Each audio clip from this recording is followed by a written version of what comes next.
So guys, in this video we discuss about the Coulomb's law in vector form. इससे पहले मैंने एक video बनाई थी कुलोम्ब्स लॉ के ऊपर। अगर आपने वो वीडियो नहीं देखी है तो डिस्क्रिप्शन बॉक्स में मैं उसका लिंक दे दूंगा, आप प्लीज़ उस वीडियो को देख लीजिएगा, क्योंकि जब कुलोम्ब्स लॉ समझ में आ जाएगा तो कुलोम्ब्स लॉ वेक्टर फॉर्म तभी समझ में आएगा, जिसमें हमने कुलोम्ब्स लॉ में हमने फोर्स निकाला था 1/4πε0 Q1 Q2/r²। तो कुलोम्ब्स लॉ इन वेक्टर फॉर्म को पढ़ने से पहले आप ये बात समझिए, सपोज ये कोई चार्ज है Q1 और ये कोई दूसरा चार्ज है Q2 और ये एक दूसरे से r डिस्टेंस पर हैं और दोनों पॉजिटिवली चार्ज हैं।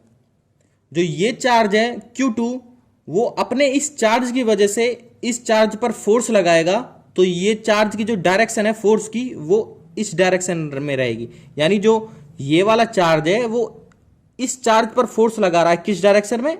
इस डायरेक्शन में। और जो ये वाला चार्ज है Q1 वो अपने इस चार्ज की वजह से इस वाले चार्ज पर फोर्स लगाता है, किस डायरेक्शन में? इस डायरेक्शन में।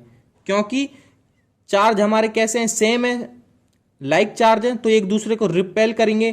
तो इस वाले चार्ज की वजह से ये चार्ज की जो चार्ज पर जो फोर्स है उसकी डायरेक्शन ये है, और इस वाले चार्ज की वजह से जो इस चार्ज पे फोर्स है उसकी डायरेक्शन ये है। सपोज अब हम इस पे फोर्स निकालते हैं कि इस वाले चार्ज Q2 पर फोर्स क्या होगा, किसकी वजह से? इस Q1 की वजह से। तो force on Q2, force on charge Q2, तो 2 डिनोट कर रहा है चार्ज 2 पर फोर्स लग रहा है, किसके जरिए लग रहा है? Q1 के जरिए लग रहा है, तो Q ये डिनोट करता है फोर्स ऑन 2 ड्यू टू 1। तो अब इस वाले चार्ज पे फोर्स किसकी चार्ज की वजह से लग रहा है? इस वाले चार्ज की वजह से। तो इस पे फोर्स क्या होगा? Force on charge 1 due to charge 2। ठीक है दोस्तों, यानी F12 ये फोर्स F12 डिनोट करता है कि force on charge 1 due to 2, यानी 1 पे यहां पे क्या है? Q1 और यहां पे 2 क्या है? Q2। Force on charge Q1 due to Q2। ठीक है, तो ऐसे ही फोर्स F21 क्या होगा? Force on charge Q2 due to Q1। यानी F12 का मतलब है कि चार्ज Q1 पर चार्ज लग रहा है, किसके जरिए? Q2 के जरिए। और इसका मतलब है कि जो फोर्स लग रहा है वो लग रहा है Q2 पर लग रहा है, और किसके जरिए लग रहा है? Q1 के जरिए लगता है। तो चलिए अब देखते हैं आगे। दोस्तों एक बात और, हमने कुलोम्ब्स लॉ में फोर्स निकाला था 1/4πε0 Q1 Q2/r², लेकिन जो ये इक्वेशन है वो खाली मैग्नीट्यूड को डिनोट करती है। किसको? मैग्नीट्यूड को। ये खाली मैग्नीट्यूड है। अब हम वेक्टर फॉर्म में मैग्नीट्यूड के साथ साथ क्या निकालेंगे? Plus direction.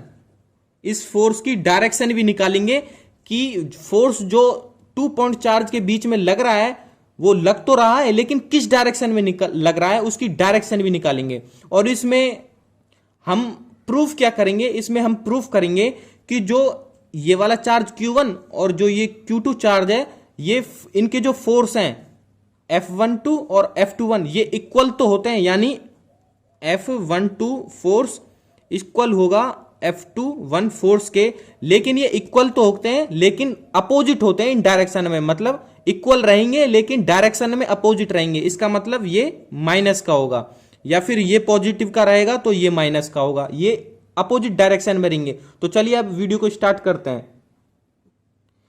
तो दोस्तों सपोज ये हमारे एक्स एक्सिस और ये वाई एक्सिस है। यहां पे कोई चार्ज रखा है Q1 और यहां पे कोई चार्ज रखा है Q2।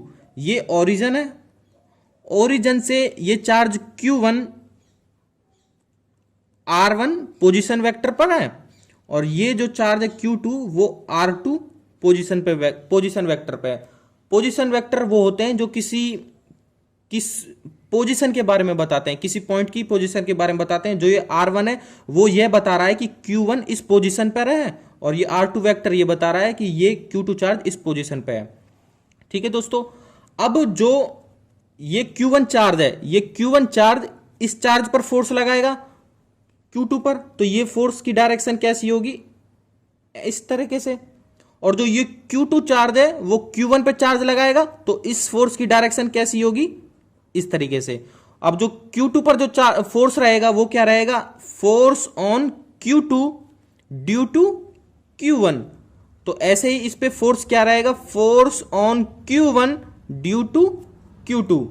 ठीक है, तो अब हम इन्हीं फोर्स को निकालेंगे, F21 को और F12 को, और हम ये प्रूफ करेंगे कि ये इक्वल तो होते हैं लेकिन अपोजिट रहते हैं इन डायरेक्शन में। तो सपोज हम निकालते हैं पहले F21 फोर्स को, force on charge Q2 due to Q1, यानी F21, इस फोर्स को निकालना है।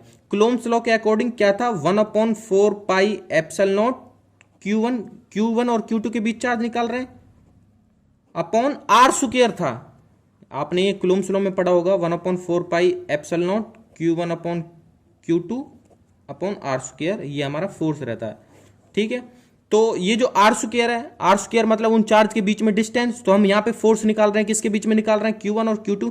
तो यहाँ पे डिस्टेंस क्या होगी, सपोज अब देखो ध्यान से कि जो ये Q1 चार्ज है इस पे फोर्स लगा रहा है Q2 पे, जो इसकी डायरेक्शन ये है, तो इस फोर्स की डायरेक्शन क्या है, ये वाली इसकी फोर्स की डायरेक्शन है, यानी ये वाला चार्ज है फोर्स लगा रहा है इस डायरेक्शन में। तो यहाँ पर जो इसकी डायरेक्शन होगी, आर डिनोट कर रहा है इसकी डिस्टेंस को, डायरेक्शन को, और ये कहां से लग रहा है, 1 से लग रहा है, किस पे लग रहा है, 2 से लग रहा है। ठीक है दोस्तों, ये जो इसकी डायरेक्शन होगी यानी डिस्टेंस इनके बीच में ये है कि ये R1 चार्ज कौन लगा रहा है, 1 लगा रहा है, और किस पे लगा रहा है, 2 पर लगा रहा है, तो इस डायरेक्शन में। ठीक है, और इसी प्रकार से अगर हम इस वाले की निकालें, तो ये वाला चार्ज इस वाले चार्ज पर फोर्स लगाएगा, तो वो किस डायरेक्शन में लगेगी, इस डायरेक्शन में लगेगी, इस डायरेक्शन में लग रही है। तो यहां पे जो इसकी पोजीशन होगी वो होगी R, यानी ये चार्ज 2 लगा रहा है, और किस किस डायरेक्शन में लगा रहा है, 1 चार्ज की तरफ लगा रहा है। ठीक है दोस्तों, ये एक बार समझ, इसको मैं और इधर लिख देता हूं ताकि आपके समझ में आ जाए। ठीक है, ये इस वाली डायरेक्शन है, ये इस वाली डायरेक्शन को शो कर रहा है, और ये इस वाली डायरेक्शन को शो कर रहा है। तो यहाँ पे आर स्क्वायर होता है, कुलोम्ब्स लॉ में हमने पढ़ा था आर स्क्वायर। तो यहाँ पे आर क्या होगी, तो हम किसकी वजह से निकाल रहे हैं, फोर्स ऑन निकाल रहे हैं, फोर्स चार्ज Q2 पर। तो ये फोर्स किसकी वजह से लग रहा है, Q1 की वजह से, यानी वो डायरेक्शन किसकी होगी, इस तरफ होगी। तो इस डायरेक्शन के लिए डिस्टेंस क्या होगी, R12, यानी R12 का स्क्वायर। अब ये तो हो गया मैग्नीट्यूड, अब इसकी क्या निकालेंगे, डायरेक्शन। तो डायरेक्शन क्या है, यही इसकी डायरेक्शन होगी। तो डायरेक्शन को हम लिखते हैं पॉइंट वेक्टर में। ये कैप लगाना क्या होता है, जैसे R12 कैप, ये कहलाता पॉइंट वेक्टर। और पॉइंट वेक्टर को हम ऐसे शो करते हैं, जैसे ये ए पॉइंट वेक्टर है, तो ये पॉइंट वेक्टर इक्वल टू होता है इसके वेक्टर के बराबर, और इसके अपॉन में इसके मैग्नीट्यूड के बराबर। जो ये पॉइंट वेक्टर है वो इसके वेक्टर और अपॉन में मैग्नीट्यूड के बराबर रहता है। तो यहां पे ये पॉइंट वेक्टर है, तो इसको मैं इस फॉर्म में लिख सकता हूं, F21 equal to 1/4 pi epsilon naught Q1 Q2 upon R12 का स्क्वायर। और इस वाली पॉइंट वेक्टर की जगह मैं इस फॉर्म में लिख सकता हूं, तो ये क्या आएगा, R12 का वेक्टर और इसका मैग्नीट्यूड। ठीक है, अब देखो ये इसका मतलब है R12 की पावर 1 है, और इसका मतलब है R1 स्क्वायर, इसकी पावर 2 और इसकी पावर 1 है। तो ये मल्टीप्लाई होंगे तो क्यूब हो जाएंगे। तो F121 force 1/4 pi epsilon naught Q1 Q2 upon, ये मल्टीप्लाई करेंगे तो ये R12 की पावर 3, और यहाँ पे R12 वेक्टर। अब दोस्तों फिगर में देखिए, ये हमारा ट्रायंगल बन रहा है एक, और एडिशन ऑफ ट्रायंगल रूल क्या कहता है कि R1 वेक्टर, आपने 11th में पढ़ा होगा, ये R1 vector plus R12 vector जो डायरेक्शन को शो कर रहा है, यानी R1 vector plus R12 vector equal to R2 vector. ये क्या बताता है, R1 vector plus R12 vector equal to R2 vector. तो यानी यहां से मैं R12 वेक्टर की वैल्यू निकाल सकता हूं, R12 वेक्टर की वैल्यू निकाल ली, तो ये R2 vector minus R1 vector हो गया। ठीक है दोस्तों, ये इक्वेशन मैं मान लेता हूं, ये इक्वेशन फर्स्ट है, और इसको मैं आगे मॉडिफाई कर सकता हूं, force on two due to one equal to 1/4 pi epsilon naught Q1 Q2 upon ये हो गया हमारा, इस R12 को मैं इस फॉर्म में लिख सकता हूँ, तो ये हो जाएगा R2 माइनस R1 इसके मैग्नीट्यूड का क्यूब, और ये R12 को भी ऐसे ही लिख सकता हूँ मैं, R2 माइनस R1 इनका वेक्टर। ठीक है, अब हम फोर्स निकालेंगे, force on charge Q1, force on charge Q1 due to charge Q2। अब निकालेंगे force on charge Q1 due to Q2। ठीक है, तो चार्ज Q1 पर फोर्स क्या रहेगा, इस वाले Q1 चार्ज पर फोर्स निकाल रहे हैं ड्यू टू Q2, तो F12 force upon equal to 4 pi epsilon naught Q1 Q2। Coulomb's law के अकॉर्डिंग क्या होता है, डिस्टेंस बिटवीन टू चार्ज यानी आर स्क्वायर। तो इस वाले केस में आर स्क्वायर क्या रहेगा, क्योंकि चार फोर्स लग रहा है इस वाले पे, और किस चार्ज की वजह से लग रहा है, इस वाले चार्ज की वजह से यानी Q2 की वजह से, और किस डायरेक्शन में लग रहा है, इस डायरेक्शन में लग रहा है। तो यहाँ पे डायरेक्शन कौन सा है, ये वाली डायरेक्शन है, और इस डायरेक्शन कौन सी है, R21 वेक्टर। तो यहाँ पे डिस्टेंस हो जाएगी R21 का स्क्वायर, और इसका पोजिशन वेक्टर R21 कैप यानी पॉइंट वेक्टर, R21 का पॉइंट वेक्टर। और पॉइंट वेक्टर को जैसे हम पिछले किया था हमने, ये कोई वेक्टर है तो इसका हम वेक्टर और अपॉन में इसका मैग्नीट्यूड इसके इक्वल होता है। तो यहाँ पे हम इसी को भी ऐसे ही कर सकते हैं, force on 1 due to 2 equal to 1/4 pi epsilon naught Q1 Q2 और अपॉन R21 का स्क्वायर, यहाँ पे लिख सकते हैं हम R21 का वेक्टर अपॉन R21 का इसका मैग्नीट्यूड। ठीक है, अब इसको भी क्यूब में कन्वर्ट कर सकते हैं, क्योंकि इसकी पावर 1 है और इसकी पावर 2 है, तो ये मल्टीप्लाई होंगे तो क्यूब बन जाएगा।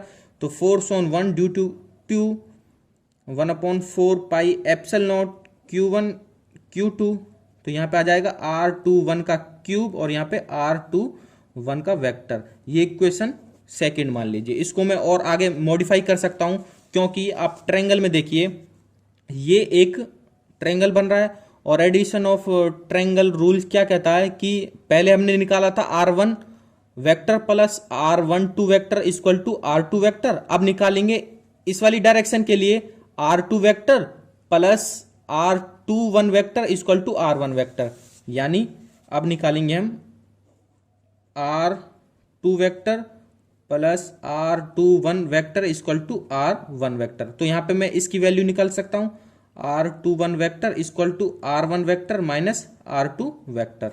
ठीक है, तो इस वाली इक्वेशन में, सेकंड वाली इक्वेशन में मैं R21 की जगह पे R1 minus R2 vector put कर सकता हूँ यहाँ पे।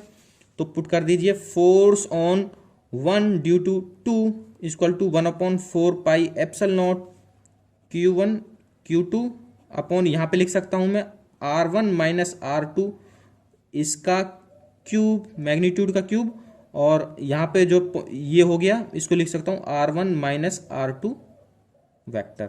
ठीक है, अब दोस्तों एक चीज और देखिए, अब फिगर में जो ये वाला चार्ज इस चार्ज पे फोर्स लगा रहा है वो किस डायरेक्शन में लगा रहा है, इस डायरेक्शन में, और जो ये वाला चार्ज है इस वाले चार्ज पे फोर्स लगा रहा है वो लगा रहा है इस डायरेक्शन में।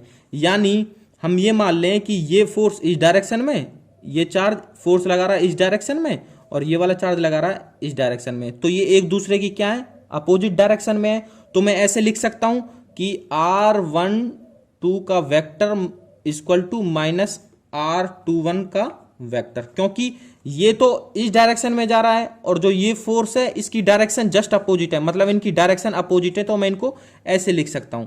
ठीक है, तो मैंने ये लिख दिया अकॉर्डिंग टू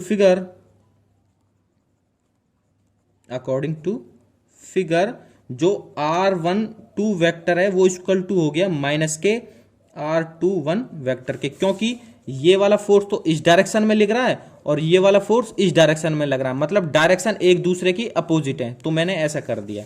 ठीक है, तो अब इस वाली चीज को हम किसी भी इक्वेशन में पुट करते हैं, चाहे इक्वेशन फर्स्ट में पुट करते हैं या फिर सेकंड में पुट कर देते हैं। तो हम इक्वेशन फर्स्ट में पुट कर देते हैं, और इक्वेशन फर्स्ट क्या है हमारी, force on 2 due to 1 equal to 1/4 pi epsilon naught Q1 Q2 upon R1 का cube into R1 r12 vector. ठीक है, तो इस वाली इक्वेशन में पुट कर देते हैं, यानी r12 का जो है उसकी जगह पे, यानी जो r12 वेक्टर है इसकी जगह पे हम -r2 वेक्टर लिख सकते हैं ना। तो फ्रॉम इक्वेशन फर्स्ट क्या है हमारी, force on 2 due to 1 equal to 1/4 pi epsilon naught Q1 Q2 upon r12 का क्यूब और r12 का वेक्टर। तो इस वाली इक्वेशन में आप ये पुट कर दीजिए, r12 वेक्टर की जगह पे r21 वेक्टर पुट कर सकते हैं इसकी जगह पे। ठीक है, तो ये देखिए आप, force on 2 due to 1 equal to 1/4 pi epsilon naught Q1 Q2 upon r1, इसकी जगह पर लिख सकता हूं मैं, क्या लिख सकता हूं, r2 वेक्टर, ये माइनस का आएगा इसका क्यूब, तो इसको माइनस को मैं पहले ही यहाँ पे ले लेता हूँ, अभी बताता हूँ। और यहाँ पे r12 की जगह लिख सकता हूँ मैं r21 वेक्टर और इसका माइनस। ठीक है, तो इस वाले माइनस को और इस वाले माइनस को मैंने क्या कर लिया, यहाँ पे बाहर ले लिया। तो इसको मैं ऐसे मॉडिफाई कर सकता हूँ, ये force on 2 due to 1 equal to -1/4 pi epsilon naught Q1 Q2 upon r21 का क्यूब इंटू r21 का वेक्टर। इसका जो माइनस है, क्योंकि ये जो r12 equal to minus r21 है, इसके माइनस को हमने बाहर ले लिया। ठीक है, इसको मैं थोड़ा हाईलाइट कर देता हूं। अब ये इक्वेशन हम मान लेते हैं थर्ड। अब आप देखिए कि जो इक्वेशन थर्ड है, ये इक्वेशन थर्ड और ये इक्वेशन 2, ये लगभग सेम है, बस इसमें क्या फर्क है कि जो इक्वेशन थर्ड आई है वो हमारी माइनस में आई है और ये हमारी पॉजिटिव है, जैसे 1/4 pi epsilon naught Q1 Q2 upon r21 का क्यूब और r21 का वेक्टर। ठीक है, तो ये इक्वेशन और इक्वेशन थर्ड क्या है हमारी, -1/4 pi epsilon naught Q1 Q2 upon r21 का क्यूब और r2, तो लगभग ये सेम है, बस खाली माइनस का डिफरेंस है इस वाली इक्वेशन में।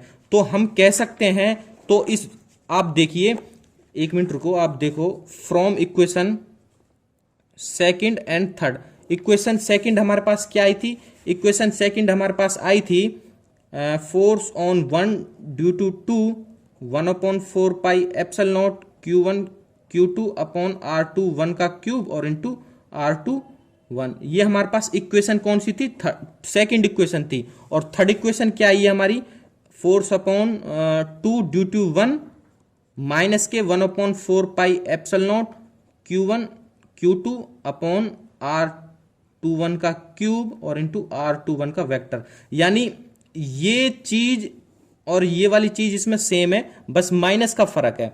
तो इसकी जगह पे लिख सकता हूं कि जो ये फोर्स ऑन 1 ड्यू टू 2, ये, तो इसकी जगह पे मैं F2 पुट कर सकता हूं कि नहीं पुट कर सकता। तो यहां पे माइनस का फोर्स ऑन 2 ड्यू टू 1, क्योंकि ये वाली टर्म्स इस टर्म्स के इक्वल है, बस माइनस का डिफरेंस है, तो हमने माइनस की टर्म में इसको कन्वर्ट कर दिया, क्योंकि ये वाली टर्म है वो इस वाली इक्वेशन में कंप्लीट है। तो यहां पे मैं -F2 पुट कर सकता हूं, मतलब force on 2 due to 1 put करता हूं, तो ये हमने पुट कर दिया। तो यही चीज हमको निकालनी थी, तो ये प्रूफ हो चुका है। तो ये चीज क्या बता रही है कि जैसे ये चार्ज Q1 है और ये चार्ज Q2 है और ये r डिस्टेंस पे थे, तो ये पॉजिटिवली चार्ज थे, जो इनके बीच में फोर्स लग रहा था, फोर्स ऑन 2 ड्यू टू 1 और फोर्स ऑन 1 ड्यू टू 2, इनके बीच में जो फोर्स लग रहा था वो इक्वल टू रहता है, यानी इक्वल तो है ये, लेकिन वो अपोजिट डायरेक्शन में है, मतलब उनकी डायरेक्शन अपोजिट है। यानी ये वाला चार्ज इस डायरेक्शन में फोर्स लगा रहा है और ये वाला चार्ज इस डायरेक्शन में फोर्स लगा रहा है। तो ये force on 1 due to 2 equal to force on 2 due to 1, equal तो है लेकिन कैसे हैं, अपोजिट डायरेक्शन में। तो यही हमें वेक्टर फॉर्म में प्रूफ करना था। तो आशा करता हूं कि आपको Coulomb's law in vector form समझ में आ गया होगा। अगर आपको इस टॉपिक से रिलेटेड नोट्स चाहिए तो मैंने नीचे डिस्क्रिप्शन बॉक्स में लिंक दे दिया है, वहां आप वहां से जो है नोट्स देख सकते हैं। अगर वीडियो आपको अच्छी लगी है तो प्लीज इस वीडियो को लाइक कर देना, शेयर कर देना और नीचे कमेंट करके हमें बता देना आपको वीडियो कैसी लगी है। अगर आप चैनल पर नए हैं तो हमारे चैनल को सब्सक्राइब कर लीजिए और साथ ही में बेल आइकन को भी प्रेस कर दीजिए ताकि लेटेस्ट इन्फॉर्मेशन आप तक पहुंचती रहे। Thank you.